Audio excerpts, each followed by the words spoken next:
Hi, I'm Natalie with Sparks of Joy Studio. And if you have been following along this series of Hoard Less, Sell More, you know that we have been prepping, or I have been prepping for a craft fair for several months now. Now we're getting near the end, and this is where things start to get crazy. In today's video, I will be working on finishing up those half-done projects to get ready for 3 weekends in a row of back-to-back craft fairs. Feel free to join along, grab your stash, and let's get crafting and prepare so we can get everything listed and ready to go. Monogrammed gift tags have become a staple for me at my craft shows. I love creating a wide variety of different types of tags with different letters, different styles, different decoupage. But one of the challenges always becomes ensuring I have enough of the letters because it is very easy to sell out and it's very hard to predict what letters will be your sellout letters at each show. I've really wanted to find a way that I could continue to offer this, but make sure that I have the ability to provide a letter for a customer if for some reason I don't have it readily available. I ended up jumping onto Craftsy, which is this online resource with a variety of different classes and the sponsor of today's video. Now, the reason that I decided to go onto this platform was because I wanted to find a way to improve my writing so that I could do some lettering at my craft show on demand. So somebody comes up to my booth and I would be able to create the monogram that they want, and I could do it a little bit more seamlessly than how I believe my handwriting is right now. I had a lot of fun learning these new techniques, and I think I could even use this when I am packaging items I'm shipping for the thank you note at the end of my invoice. My lettering is not perfect yet, but I'm going to continue practicing and I'm hopeful that I'll be ready to go by the time my show comes around. If you're new to Craftsy, it is an online community and resource where millions of crafters, makers, and DIY enthusiasts find creative inspiration and advance their skills. This platform offers over 20 different categories and over 2,000 exciting classes that you can take in so many different areas. Some of the topics include knitting, crochet, quilting, sewing, journaling, writing, photography, gardening. It goes on and on.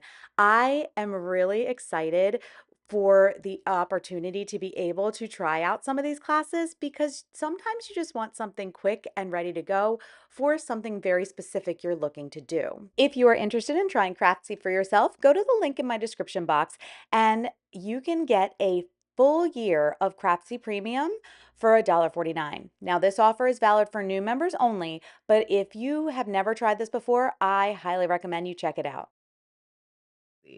Last episode, I talked about making sure we're finishing those projects, getting stuff cleared out, kind of making sure that you're not giving yourself a lot of chaos in your workspace because it's really easy to take that chaos and put it into your head and make it really hard for you to stay organized and efficient with your time in these last weeks leading up to your first craft fair. Some of you have been doing craft fairs all season long. My big weeks are in the upcoming weeks. I actually was only going to do one big show in mid-December, and since starting the series, signed up for two other events. They're rather small. We're going to talk about what those events are and some other things that we're going to do to get ready for our 3 weeks, 3 weekends of this a craft fair extravaganza.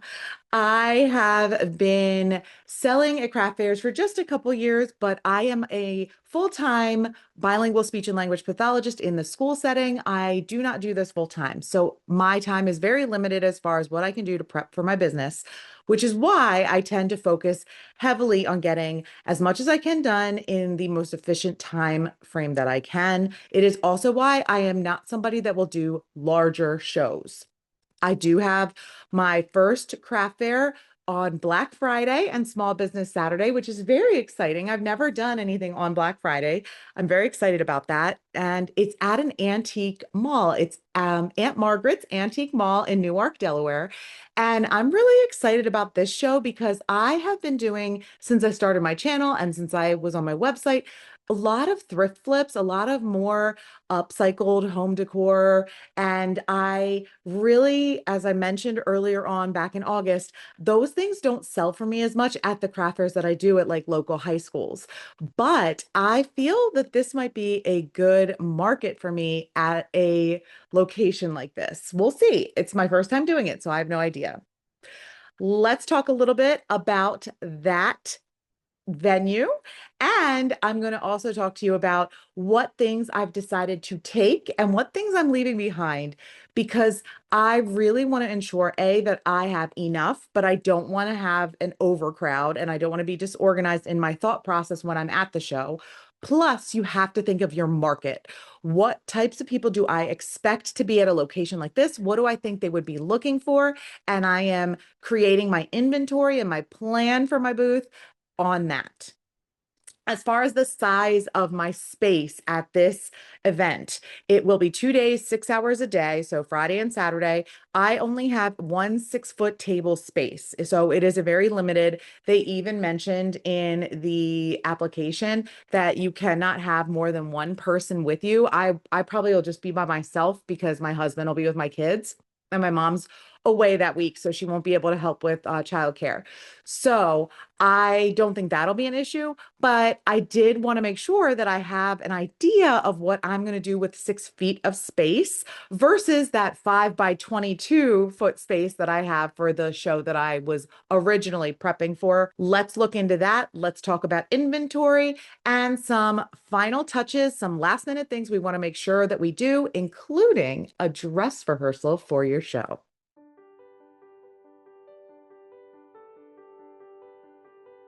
All right, let's see what chaos is in here. This, I'm gonna stash where it goes right now. That has to be cleaned. These are from last year. And I'll have to look to see if maybe we wanna re-upcycle them. It was some tins that I made into little snow hats. I think it's a cute idea. I just don't think they were, I don't know, people didn't like them. We'll have to try again. I wanted to redo these, make them a little bit more Christmas themed. This just needs a topper on it. Same with these and possibly something in the middle of this, maybe a letter. And then we have all of these wood cutouts from last year. I feel like with these, I should be able to find something that I can do on the back so that it's a little bit not as generic and it'll still be a cute tag. We'll see. Or maybe I'll just change the ribbon. And then I have these. Once again, I think it's a cute idea. I think I just didn't do a good job presenting it last year. And for these, I just want to change out the ribbon that's on it. As I had mentioned before, one of the things I thought would be good to try is bringing some of my thrift flips to this event. Now, I'm not exactly sure yet how I want to organize them on the table. I might just end up leaving them in a container, and as other things sell, I might put them out to fill in gaps. But I do want to make sure I am prepared with enough inventory for a 2 day event. This is rather new to me. I've only ever done this one other time, and it was one of my very first shows. So I feel that with the way that I'm prepared and the way things are going now, I have a better chance of selling out than I might have a few years ago.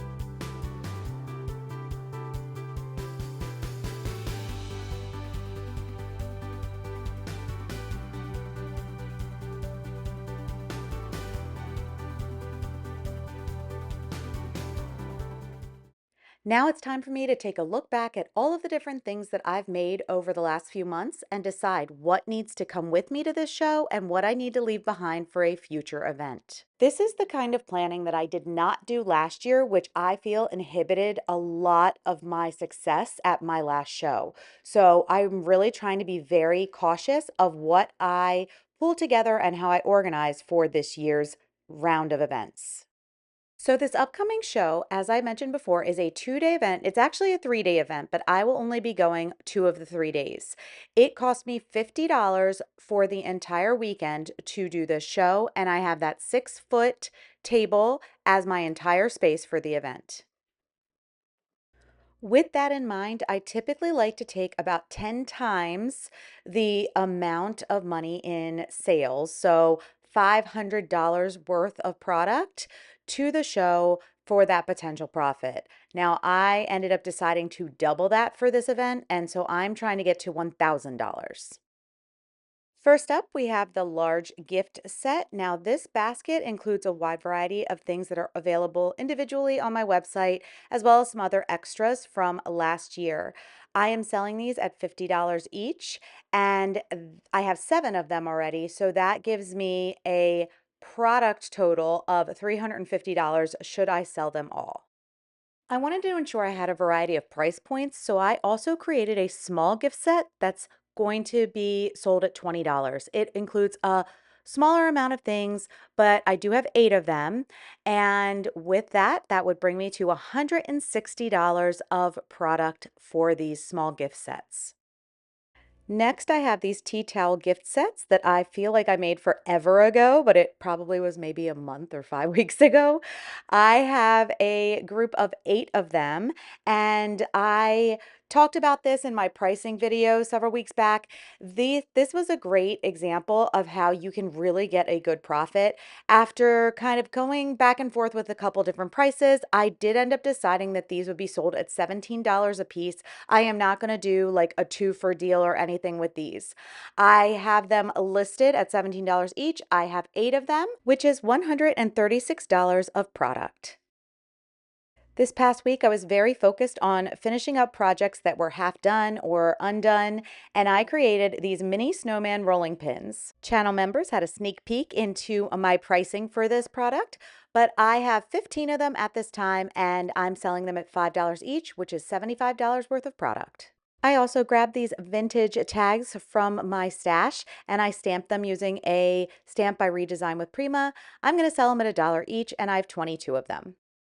Next, I have these coasters that I made using the decoupage method with a variety of different types of decoupage paper that I had in my stash. I do not have them in pairs. I have a couple of sets that are paired, but most of them are individual because I just didn't have more than one of each of those decoupage papers or that part of the paper to make a set.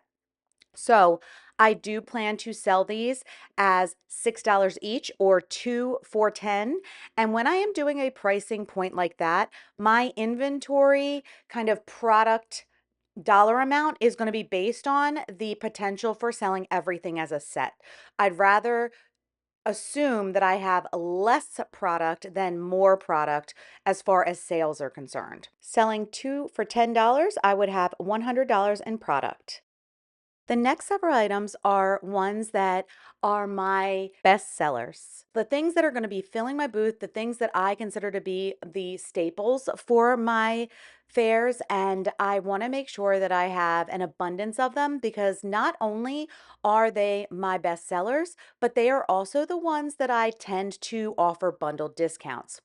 Once again, for products like this, you have to remember to keep in mind the bundled discount price, not the original price of the item, because that's how you want to prepare your inventory for your profit. So, with that in mind, we're going to have the potential profit with an inventory goal. For my wood tags, I am working towards an inventory goal of at least 70 items, yielding $100 in product. Then I have what I consider to be my gift embellishments, my gift toppers, which are very similar to the tags, but they're just a little bit more intricate, and the materials that I use are a little more expensive, which is why I do price them a little bit higher. My inventory goal is 90 or more of these, and if sold at $4 each or 3 for $10, I'm working towards $300 in product. Finally, I have my ornaments, and all of my ornaments for fairs like this, I sell at the same price point just to make it easier for myself for displays as well as for just the selling piece of it, the marketing piece of it. So, with that in mind, I'm going to be selling all of these ornaments at $8 each, 3 for 20. My inventory goal is 90, which would give me $600 in product. Putting all of those prices together, we now have a total of $1,843 in product.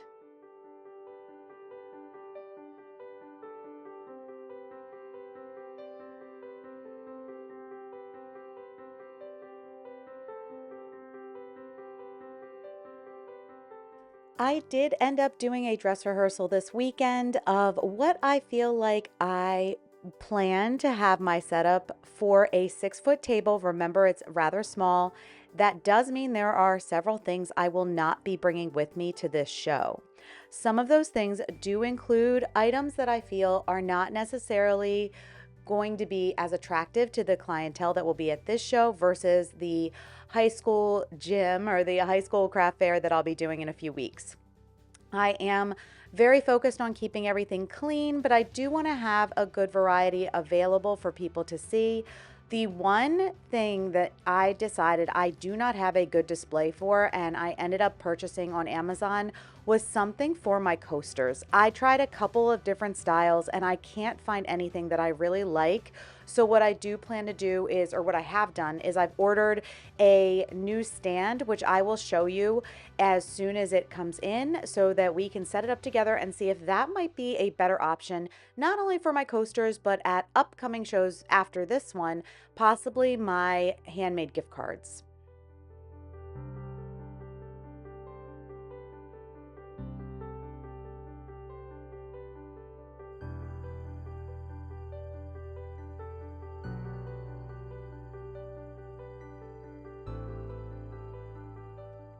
We are just a couple weeks out from the beginning of 3 weekends of craziness for myself and my family, but I'm very, very excited and I feel so much more ready than I have any of the previous years that I've done craft shows. I hope you've enjoyed today's video, and I look forward to seeing you again next time where we talk more about packing, prepping, and a day in the life of a handmade seller.